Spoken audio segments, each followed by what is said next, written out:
better for my glasses. Okay. Well, welcome. I hope a few of y'all are tuning in, and others will be able to watch this on our YouTube channel. This is Kathy Saucier. I am going to give a program today on winter rosettes and seedlings for identification. And the purpose is so that you will know what to keep and what to remove.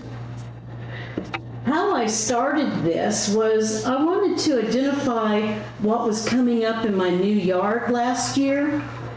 We had construction, built a new house, and there was quite a seed bed waiting and sprouting up.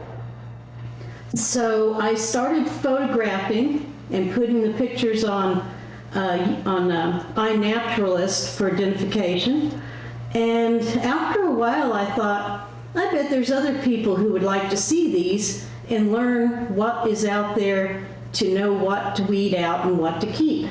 So I posted some of my prickly plants with rosettes on the Fredericksburg Facebook page, and within 2 weeks they had over 17,000 hits. And that told me that this was an area that people were interested in. So I put together a program.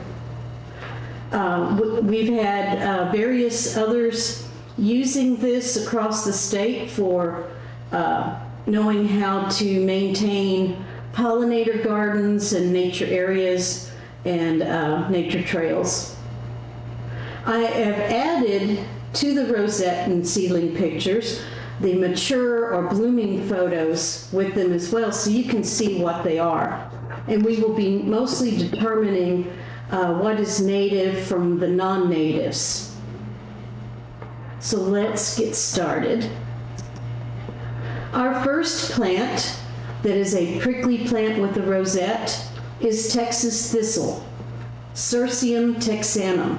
This is our native thistle, or one of our native thistles, but the most common one for the hill country. It forms a rosette in the wintertime, and you will notice that it has kind of a fuzzy look or a hairy appearance. Those leaves are quite woolly looking, and sometimes it has a purplish tinge. This is a good guy.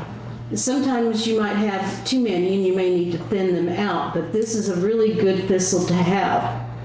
And the reason is that it puts on this beautiful bloom that attracts many pollinators, but the foliage is also the larval food source for the painted lady butterfly.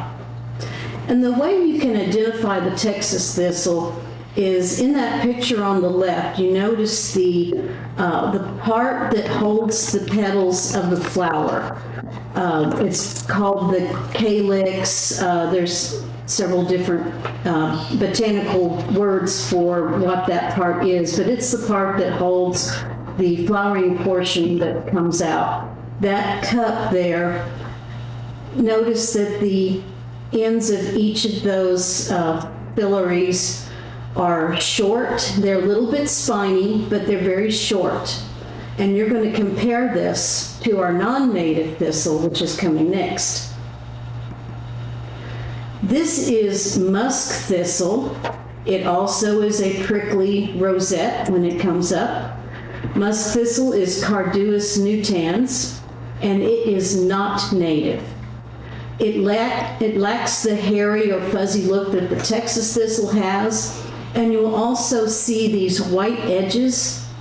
The spiny lobed leaves will have a white edge most of the time bordering the plant. You will want to remove all of these that come up. This is what it becomes, and you probably recognize this because it is a very common weed and is very prolific. So letting one go to seed means you will have many following year. Notice how many prickles there are on the stems, the leaves, and even that calyx, that cup that holds the flower, and how long each of those filaries are. in that they are sharp and spiny and long. This will help you to identify it from the native Texas thistle. Our next prickly plant that comes up as a rosette is our prickly sow thistle, Saucier asper. This is another non-native. It's a common weed from lawns and vegetable gardens. It comes up looking like a dandelion, and it has a very indescript flower, not very showy, but boy does it put out the seeds. And if you have one this year, you will have lots next year. This is one you're going to want to get your weeding tool underneath it and get it at the root. If you try to pull it out, it often breaks. It has a very fragile stem that breaks off easily, and it'll just put up more seed heads. You want to remove all of these. This is what it looks like when it matures and begins to bloom. And you see the yellow flower on the far right. It's not very showy, but those little seed heads will open up and have lots of little white parachutes. So you want to get after this one before it sends up those bloom stalks. Our next prickly plant that grows as a rosette is the Maltese star thistle, Centaurea melitensis. It is another non-native. This is another one you want to get rid of. It looks pretty benign when it's at this stage, but soon it gets spines that will be all over every part of the plant, but especially up and down the stems and on the blooms and the seed heads. It becomes very spiny. And this is also a plant you do not want to mow it off, because it will then bloom down at the crown of the plant below that mow line, and you may not even notice that it's gone to seed. So you want to remove the whole plant. This is what it looks like when it matures and blooms and puts on seed heads. And you'll notice that even the spines branch, so there's spines upon spines on this plant. Get rid of this one as soon as you identify that rosette. Our next prickly plant that comes up as a rosette is the Texas prickly poppy. We actually have two species in Texas. One is the white prickly poppy and the other is the Texas prickly poppy. Argemone aurantiaca is this particular one, but whether you have this one or albiflora, they're both great wildflowers to have. These are native, and they are short-lived perennials, which means that they will, sometimes they're biennial and sometimes they're a little longer than that they sprout and grow a rosette the first year, and then they will flower the following year. And notice that the veins of these leaves is white, and that vein branches out with each of the lobes of these leaves. It is very prickly. All parts of it are prickly, but this is a keeper, because this is what you get if you keep this plant. These beautiful white flowers, they are 3-4 inches across. The pollinators love them. They are big, showy, delicate petaled flowers, but every part of them is prickly. As you see in the picture on the right, you have the leaves, the stems, and even the seed pods are very prickly. This is a keeper. This one is native.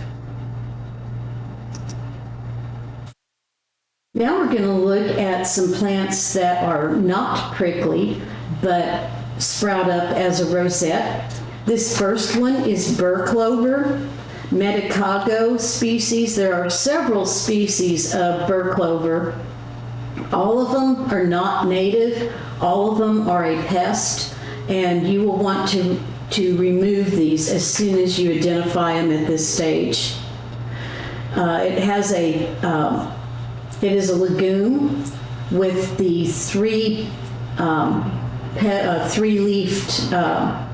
arrangement like a clover. It will have a yellow a cluster of yellow flowers when it blooms. And then it puts on seeds that are a burr that will catch in socks or animal fur or just about anything. This is one that you want to remove now before it goes to that stage. And typically it starts to bloom in the springtime. But this December we had such warm weather that I had plants sprouting, growing these runners, going into flower, and actually putting on seed heads. So this one kind of snuck ahead of me, so it was a good thing that I found it so I could remove it. Our next non-prickly rosette is shepherd's purse, Capsella versa pastoris. This is another non-native weed. Looks kind of like a dandelion, but it has little tiny white flowers that come up in a stalk from the center.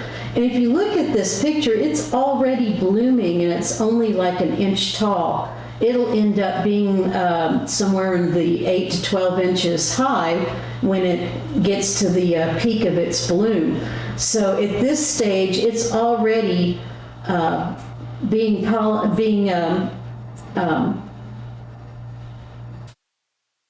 lost my word. It's going to attract the pollinators and it's going to start setting seeds really early. So you want to remove this one right away. This is what it ends up doing. It'll send up a stalk, has little white flowers up the stalk, and then as those flowers are fertilized and grow into seed pods, you will see these little triangle-shaped seed pods. We have other native plants that have a similar bloom style, but their seed pods are ovals, and those are native. But the shepherd's purse with these little triangles, those are not native. You want to remove these. Our next non-prickly rosette is red stem stork's bill. It also goes by the common names of wild geranium and pin clover, but there are also some natives that go by those same names. So red stem stork's bill is actually a more proper common name for this plant, so you can distinguish it from the good guys.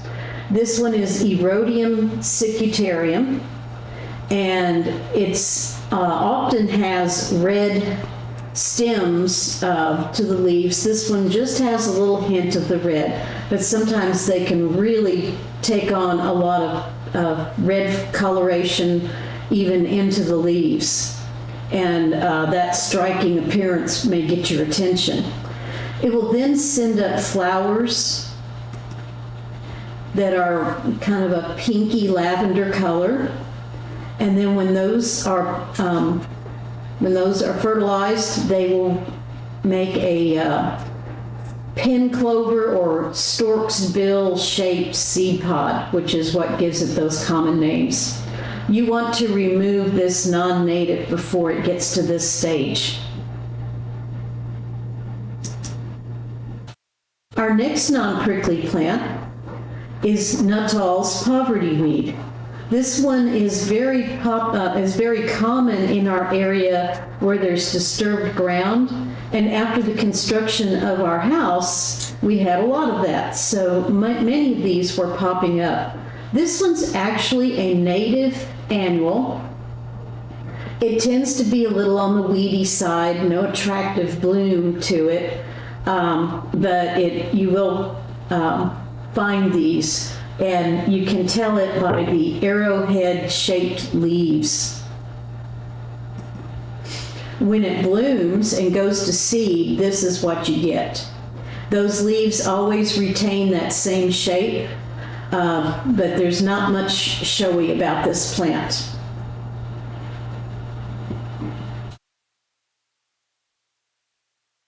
It's your choice whether you're keeping this one or removing it. Our next one is Hori Bolesia. It comes up as a rosette, Bolesia incana. And on the slides that we posted, you will see that I called it a non-native, and then I found out that it is native. So this slide doesn't quite agree with those others that are out there in the PDF form. So you might want to make a note, this is a native plant. But it can be a bit weedy as it doesn't have showy flowers. But it's cute, has cute little soft leaves. And I just read online, thanks to AI, that it is a nutrient-rich edible ground cover. So you might choose to keep some of these around. When it blooms, that's what it does. So you can see it's not very showy. So again, you can choose whether to keep this or not. I tended to remove them last year because I thought they were not native, but they also can really take over. So it's one that I would keep under control.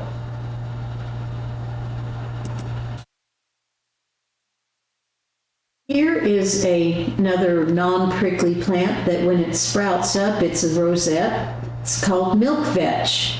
This particular one is small-flowered milk vetch, Astragalus natalianus.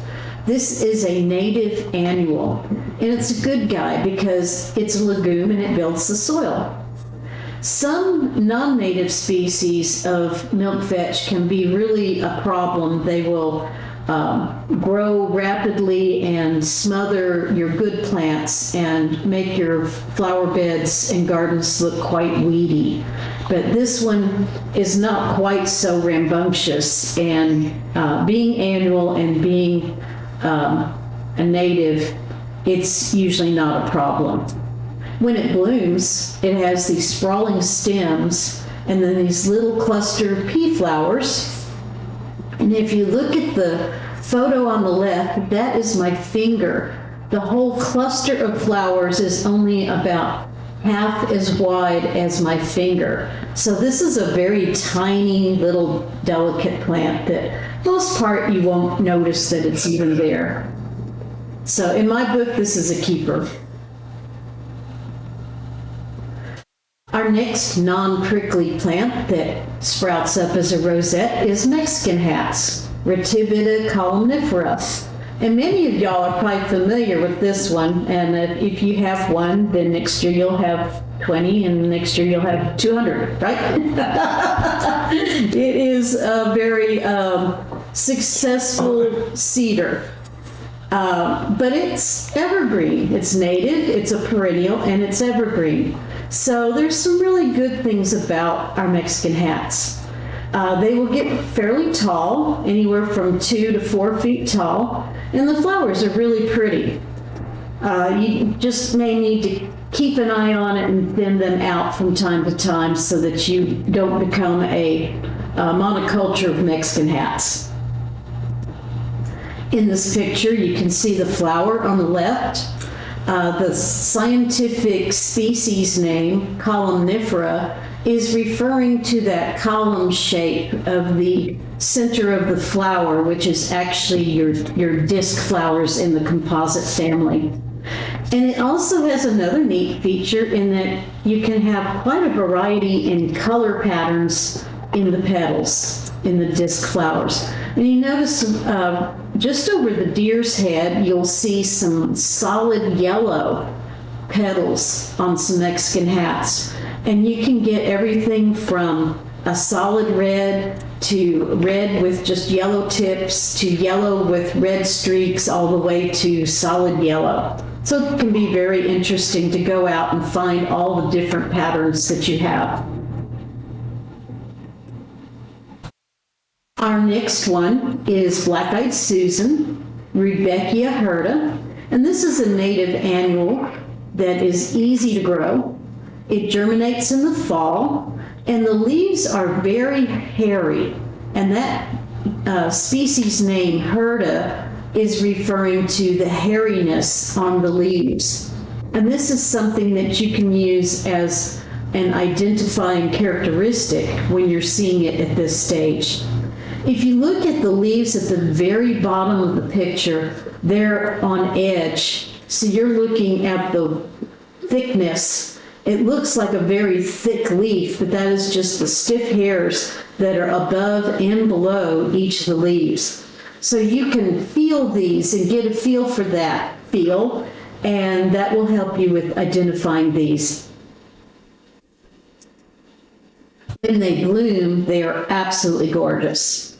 And I put out seed the first fall that we moved into the house, and we had tons of black-eyed Susans.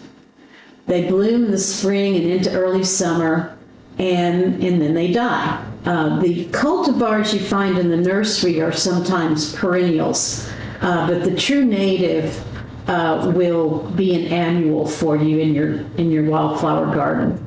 And if you look at the picture on the left, you can count up to about 5 lesser goldfinches, and they were feeding on these seed heads. So this is why we tell you, leave your seed heads on your plants. Don't deadhead them, because all these seeds are food for somebody. So this is a wonderful nectar plant, and then the birds really love those seeds. This is a must for every wildflower garden. Our next non-prickly rosette is red seed plantain, Plantago rhodosperma. And this is a native annual that for years I just assumed it was a non-native weed, and I just plucked it out, not thinking about it, until I researched and found out that it is native, and we actually have a couple of native species of plantain. Flowers not very showy, but the nice thing about this plant is it is the larval food source for the common buckeye butterfly. So your buckeye butterflies will be laying their eggs on this plant, and their caterpillars are dependent on these plantains. So you definitely want to keep some of these around. And that's what it does for a bloom. Those stalks are anywhere from 3 to 5 or 6 inches tall, and not much to look at. The rhodosperma is a combination of rhodo meaning rose-colored and sperma meaning seed. I've only seen tan. I haven't seen this wonderful rose color, but supposedly that's that it can do that, and that's why it's called red seed plantain. Our next non-prickly rosette is scrambled eggs, Corydalis aurea, and this is a native annual that everyone should have in their wildflower mix. It's a very early bloomer, so it's one of the early nectars out there for our insects. And the flower clusters are very showy. So it is just a great one that you will want to have. And that rosette looks a lot like many other things out there, so it may take time to learn it. But it's kind of a grayish green, and it's not hairy. It's smooth to the touch. And when they begin to bloom, this is it on the right. They are so showy, and before everything else has started to bloom, they're up and going. The picture on the left were the seedlings in December, and so you can see what they looked like when they first sprouted, before they even became a rosette. But this is a great wildflower, and it's native to our area. Our next one is blue curls, Phacelia congesta. It's another of our native annuals, and it's actually native here to the hill country. My grandmother introduced me to this plant because she found it out in the pasture, brought it into her yard and grew it, and she loved to show it off to people. It has a rosette of really soft hairs when it's young in this stage. And it's one of those where if you're touching it, you can definitely tell the difference between this and those scrambled eggs.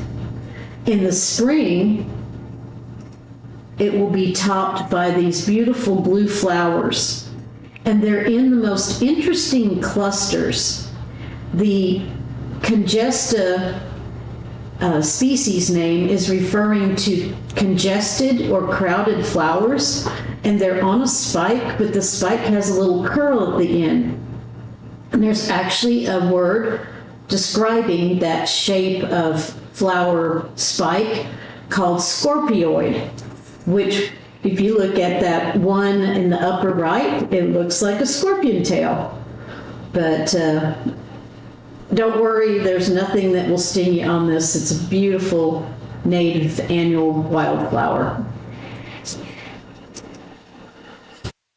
Our next one is another rosette that's not prickly, very soft to the touch, called lizard tail gara, Onothera curtiflora.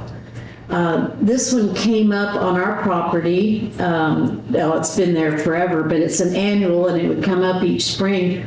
And it grows from this little rosette in the fall to being a plant up to 6 feet tall and about equally that wide, so almost like a bush.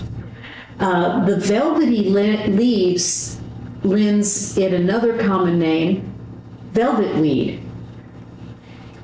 In this photo, the picture on the left, you can almost feel how velvety in that picture. They are so soft to the touch. They're just a beautiful foliage. The picture on the right is what it does when it goes to bloom. It's related to the other garas that we have. It's not real showy. It's kind of rank and big for most flower gardens. But if you have the space or if you have wild land, this is one that you want to keep.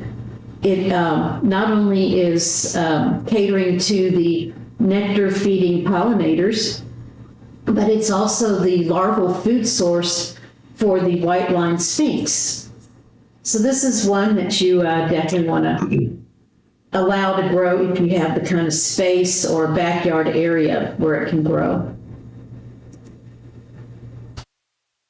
This next set of plants, I'm calling them annual fall emergers because they're not really a rosette in that the leaves are not all coming from one central point, but they emerge or their seeds germinate and the plants sprout up in the fall. This one is called Jamaican weed, Nana jamaicensis. And when I first saw the name, I thought, okay, another one of these introduced non-natives.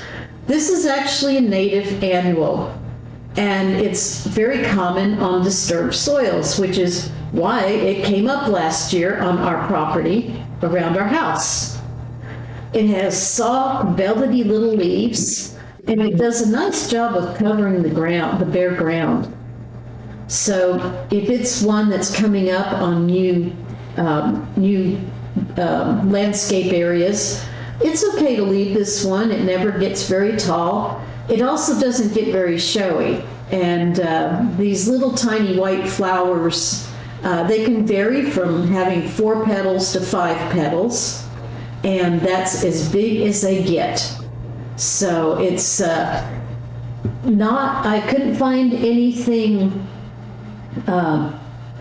useful for the plant, like any particular caterpillar that ate it. It's the generalist caterpillars like it, but it does make a little annual ground cover. Our next one is rabbit tobacco. Diaperia, and then we have 2 different species of it in this area. This is a native annual, and it's the larval food for the American lady butterfly. So this is one you definitely want to keep. Now, it's usually the plant that you don't even notice because it's so small, and if it's out in the rocky areas, it's gray, and it kind of you don't even notice it and you step over it. But if it's coming up in a place that you're wondering if it should stay or not, you want to keep this because of that food source for the American lady.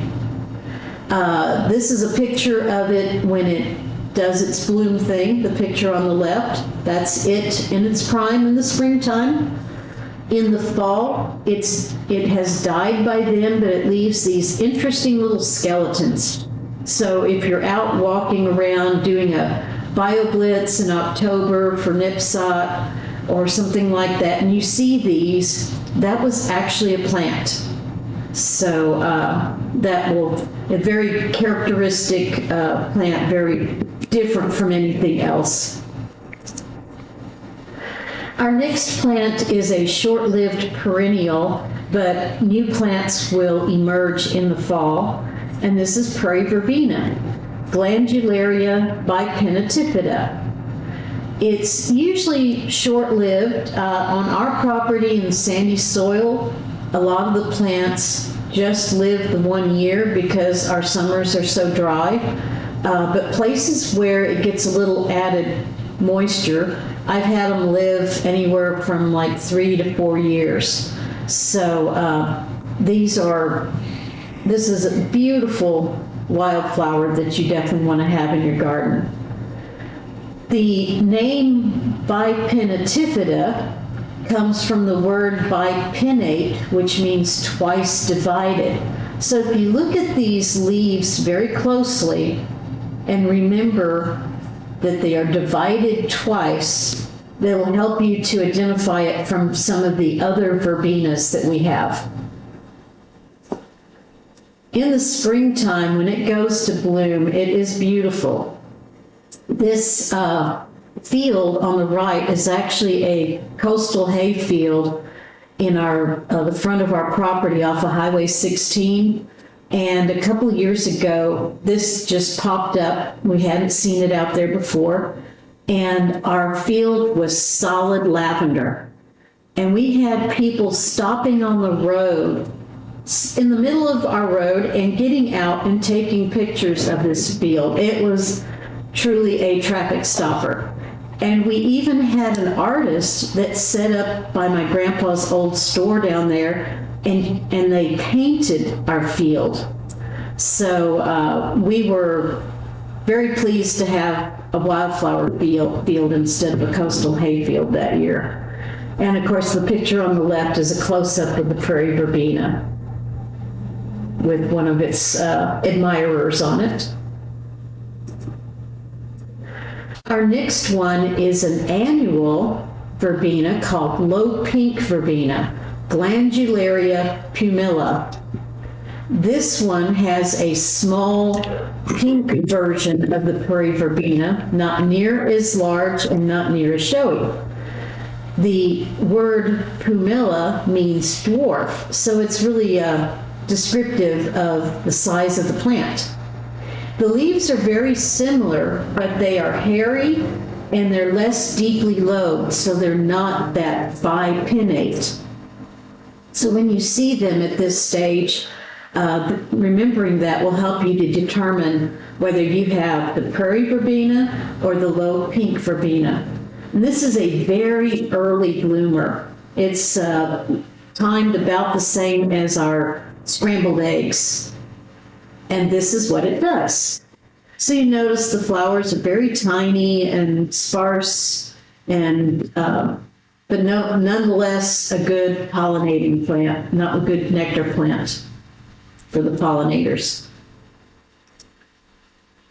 Our next one is bedstraw, and this is one whose seedlings will sprout in the fall, and it's a native annual. I wanted to think that it was not native because I'm not thrilled with this plant when it comes up in my yard, because you don't notice those little tiny seedlings at first, and then next thing you know, this thing's clambering all over your desirable plants and can be quite weedy looking. So I was glad to finally find out last month what those seedlings looked like, knowing where I had bedstraw the previous year. Reason why it's called bedstraw is it has a historical past.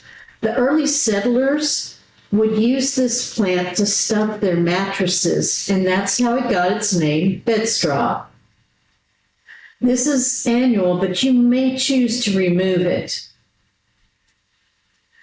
And that's pretty much it when it matures. And if you can look very closely, you can see some little teeny tiny green flowers that kind of look like the clusters of the leaves. It does not provide anything showy about it. This next one, excuse me, is Pennsylvania Pellitory, Parieteria pennsylvanica. I learned about this one from our fellow member, Kathy Lyles. If any of y'all go back to those days when she gave us many programs. And she taught us that this is the larval food for the red admiral butterfly. Now, these little plants are only about an inch tall, and they kind of sit like that through the winter, almost don't even notice it. But they're kind of interesting little tiny miniature plants. But you may want to keep this because we do love seeing our red admiral butterflies. When it matures, it looks like a weed. Nothing fancy about it, nothing real showy about it, and may not be something you want in your front flower bed in a city yard, but if you have land or some space where you can let it grow, I would encourage you to let some of these go. Our next annual fall emerger is lemon or purple horse mint, Monarda citriodora. And this is one of our native annuals that a lot of us plant. I actually got my start by buying seeds from Native American Seed Company. And after the construction was done on our house, a year ago fall, I threw out a bunch of seeds and I had horse mint everywhere. One of the ways you can identify it though at this stage, so you don't mistakenly weed it out, is to take a leaf and rub it with your fingers and smell it. The leaves have a citrus scent to them. So this is a identifying characteristic that you can keep with you and remember that if you smell that scent when you rub the leaves, that's your lemon horse mint and you want to keep that guy. Because as it grows and blooms, this is what you end up with. I had a whole front yard full of horse mint with all these beautiful purple blooms or lavender blooms. The every kind of insect seemed to like pollinating or landing on these and nectaring from them. So I had many horse mint seeds after this, which I then happily spread across my property.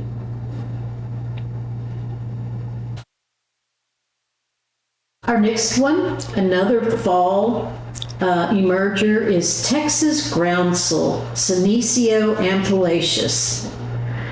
This is native, and we have other groundsels that are perennial, but this one is an annual. And one of the striking things about it is it doesn't look like anything else that's sprouting up out there. It looks like the spiders have been at work on it because it's covered in these hairs that actually look like cobwebs. They span across from leaf to leaf, from stem to leaf.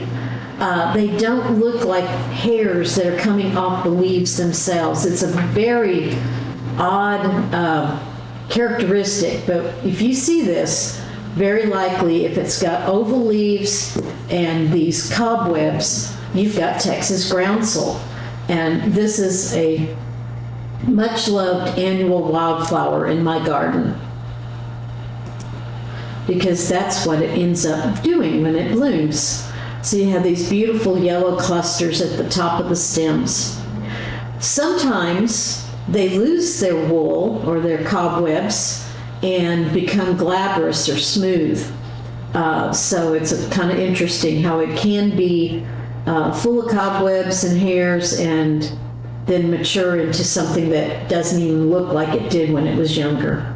This is a native annual and one that you definitely want to keep.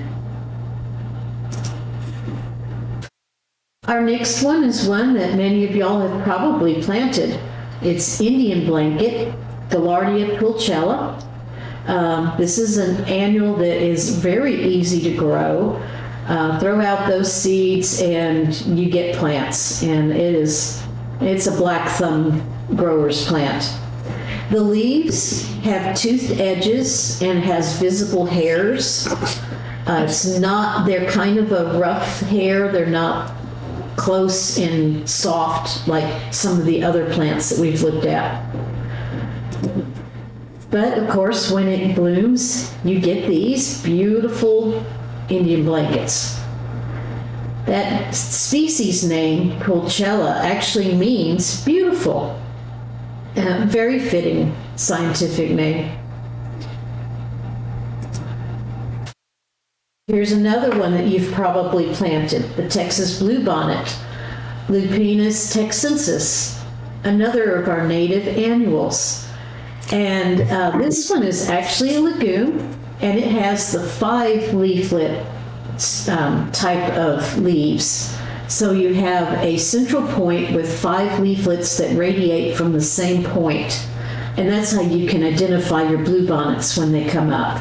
And in this photo, you can actually see the bluebonnet leaves, but there are Indian blanket rosettes all around it. And of course, when our bluebonnet blooms, this is what you have. We all love our bluebonnets. But I wonder how many of y'all know why the bluebonnet's white center turns color from white to pink to kind of a red violet. And if we were in a room meeting, I would have people show their hands and see if anybody knew. So I just have to tell you what that means. So that white face on that bluebonnet flower is a signal to the bees to come land there. And when they land on that blue part that's under it, it opens up and they can get to the nectar and the pollen. And when this flower is successfully pollinated, that white turns to red. So that tells you that, good, these have been pollinated and you're going to get seeds.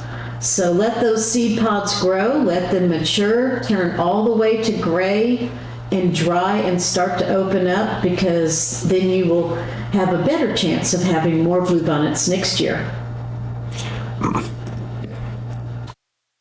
Our next one is cowpen daisy, Verbicina ancilioides. This is another of our native annuals. And if you don't have cowpen daisy, then my question is, why don't you have cowpen daisy? Because this is one of my most favorite flowers for especially the fall when the butterflies are migrating. And not only is it a great nectar plant, but it's also the larval host plant for the bordered patch butterflies. We have an adult bordered patch on the flowers in the right picture. In the left picture is a later stage of their caterpillars. But when they lay their eggs, they lay them in a mass.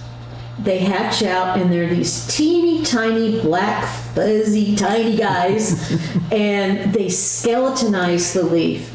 Because they're not large enough to eat the whole leaf, they actually eat the leaf parts between the veins, and you end up with these ugly skeletonized leaves, and you wonder what is getting after your plant. Please do not kill these caterpillars, because that cowpen daisy can handle this. It's made to do that. It will really relief out just fine, and you will have bordered patches flitting around your garden in all season. They will bloom from late spring all the way till it freezes. So this is a must-have flower if you want butterflies. Our next one is actually a biennial, and it's native. This is standing cypress, Ipomopsis rubra. And I didn't call it a rosette because Actually, it comes up on a little 1-inch stem. You can see the little red stem at the base. And then the leaves come off of the stem. And if you have had standing cypress flowers this past year, hopefully you have some seeds that have germinated and you can go find these in your garden. So careful where you step, don't step on them, make sure that you protect them, and don't let the deer eat them. The deer love these things. So this is one you're going to want to put in a protected yard. It will grow as a rosette the first year, which means biennial means that it's going to grow its foliage the first year. Then its second year, it sends a stalk upright and it blooms off of those. So then you get these beautiful stalks of red on this wonderful, soft, lacy, ferny foliage. And the hummingbirds love these. It is like a red flag to signal the hummingbirds to your yard. So this is a great wildflower.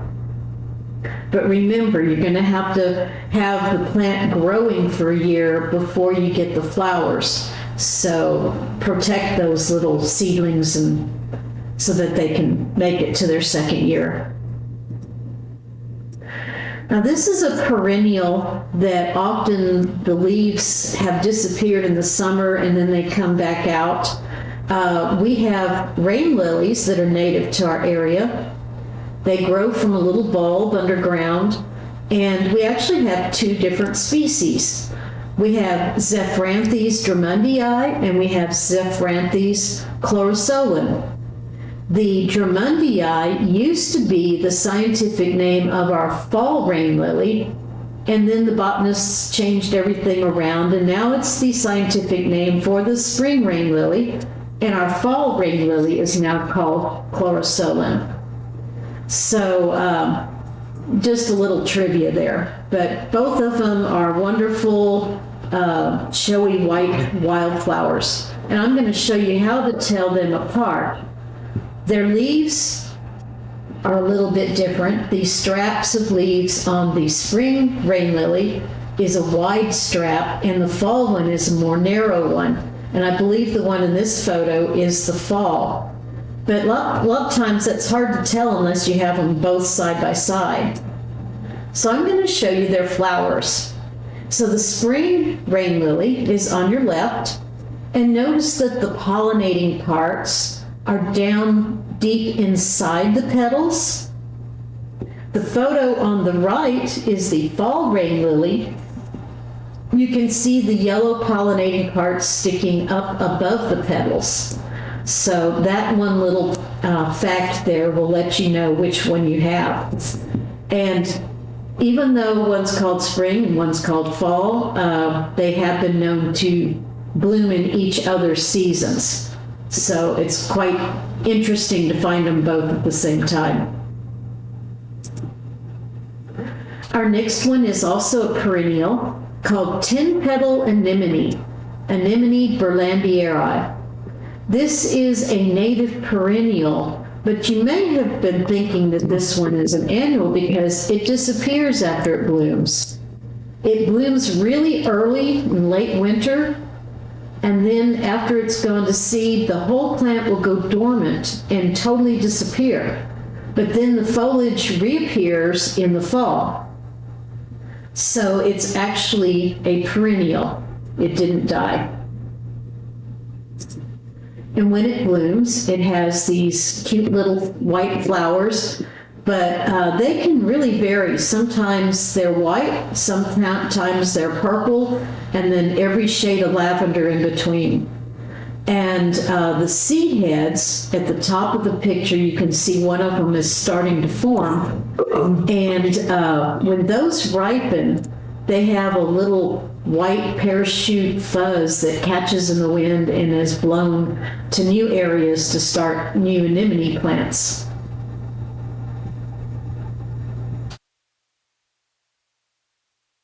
Here's one of our perennials that the new seedlings come up as a rosette, Engelmann daisy, Engelmania peristinia. And when it's older, when it's not a new germinated seedling, its foliage is actually evergreen, and you will see a cluster of leaves. It won't be quite the tidy rosette, but this is the seedling. And if you see these around a known mature plant, you can pretty much be sure that you've got new Engelmann daisies coming up. They have deeply lobed leaves and visible hairs on them. And being in the composite family, it has clusters of yellow flowers. They put up a stalk, bloom in late spring into summer, and have a cluster of beautiful yellow at the top. And you can see that rosette on the left, that's one that's mature and ready to bloom soon.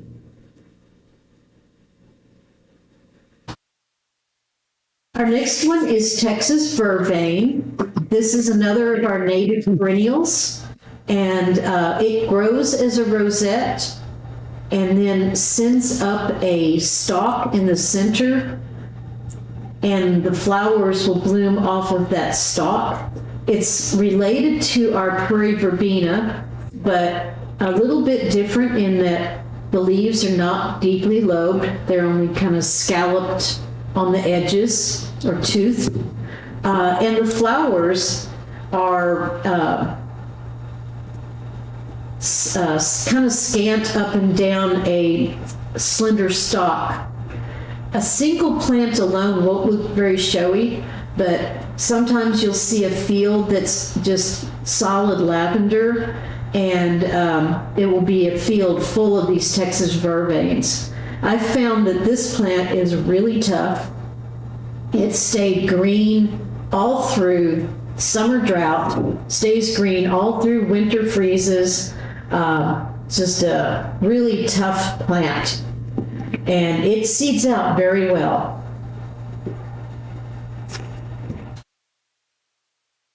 Our next one is another perennial that has evergreen foliage. It's called redbud minodora. In some places you will find it just called redbud. I find that a bit confusing because most of us think of redbud as a tree. So I add its genus name to its name to help distinguish it from the redbud tree. But this is a native perennial that the foliage stays green all through drought, hot sun, freezing cold, and it still just keeps on going. And I had flowers all the way up through December this year. I suggest that you encourage this plant to grow in your yard because it actually spreads like a ground cover, stays low growing, and here you see why it's called redbud. When it goes to bloom, the buds are bright red. The buds are even showy. Then when it blooms, it's yellow. But if you'll turn that flower over, you will actually see red streaks on the underside of those petals. Then when it sets seed, it's like it grows little eggs, little white eggs. And there's either 2 or 3 seeds that form together that make that oval egg shape. And when those ripen and fall out, they leave a little cup like you see at the bottom of the left photo. Very cute little plant. Here's another perennial that has evergreen foliage, pink evening primrose, Oenothera speciosa. This is another easy to grow plant. Sometimes it's a little too easy to grow it, and you have to do a little control to keep it from being your solid garden of pink evening primrose. But it's a wonderful perennial and easy to grow. It has deeply lobed leaves on the lower parts of the stems, but then the outer part of the leaf is just kind of scallop shaped, almost wavy. Sometimes you'll see pink in the stems, and you may see some purple spotting in the leaves, and this will help you to identify the pink evening primrose. And of course, this is what it looks like when it blooms. Now, sometimes you will find pink evening primrose, beautiful dark pink like this. Sometimes you'll find them in pure white, and then every shade of pink in between. But this is a very easy wildflower to grow in your meadow. I've added new plants since I put this presentation together because some of them are plants that you might come across in the wild, or they are seedlings of plants that you've bought from a nursery or from a native plant sale. And this will help you to identify them so that you don't weed them out by mistake. This first one you won't find in a plant sale or a nursery. It's an annual native called stemless evening primrose, but it's very common in yards and medians, places that are mowed, and it is so low growing that it survives mowed areas. And it's a spring bloomer and puts on these beautiful, big, showy yellow flowers. You definitely want to leave this guy. I know it looks a lot like a dandelion. Give it a chance to be sure before you weed it out. This one is not native, but it's a very common annual that comes up, probably growing in your yard right now. And after this freezing cold weather, if we get a warm snap, it'll probably go to flowering. This plant gives some of the earliest nectar to the pollinators out there. So it's bad in that it's not native and that it can be a bit of a weed in a lawn. But if you have it and it's a place you can leave it, it's one of the few non-natives that I don't get too worried about having. Our next one is white avens, Geum canadense. This one is a native perennial. It grows as a rosette, like you see of this one that's in a pot on the left. And it is native to our hill country area and grows in shady areas, especially shady woods that are near streams. Then in the springtime, it sends up a flowering stalk with these little star-shaped white flowers and then little seed heads. They're kind of a cluster of burrs that some people don't like if they're walking through the woods and they get them in their shoelaces and that sort of thing, but it's really pretty in a shady garden.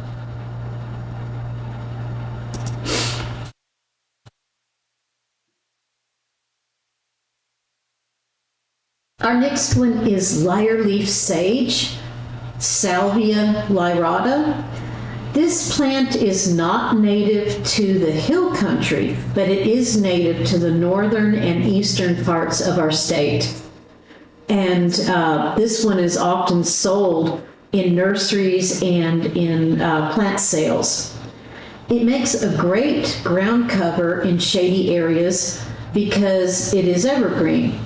So this rosette that you see on the left with the pretty purple tinge, that's what you will see in the wintertime.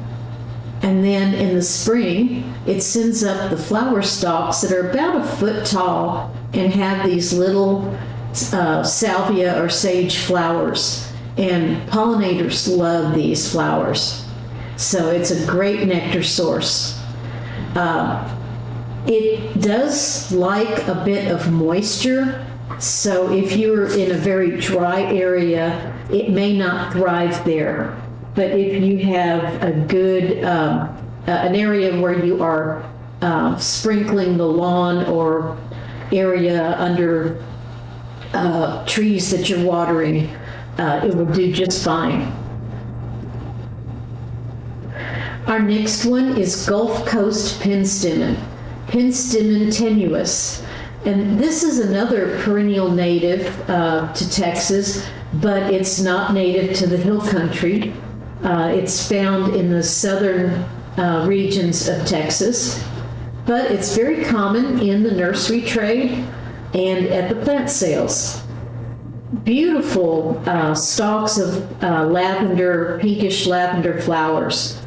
And it has a rosette in the wintertime like this. So when it seeds out and you see these rosettes with the purple veins through them, you can identify that you have new plants coming up as well.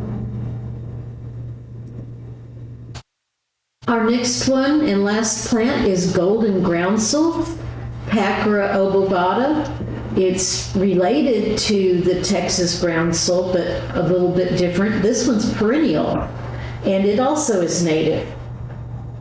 This plant can be used as a ground cover because it will seed out very well and give you lots of plants, but it's very low growing, and only time that it's taller than the rosette would be in the spring when it goes to bloom. And this is another one of those early spring bloomers providing nectar for our insects. So that is my program on winter rosettes and seedlings. Our chapter will have available these slides in a PDF form. You can go to them anytime you need to try to identify something that's in your garden. We even have some people who have laminated the pictures to use in the field when they are having volunteers cleaning up a nature area or a garden, community garden. So I hope that these slides will be used for a long time.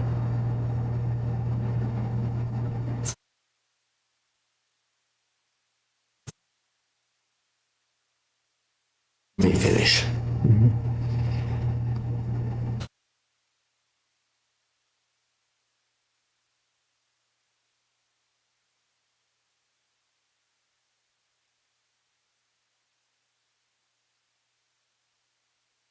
There.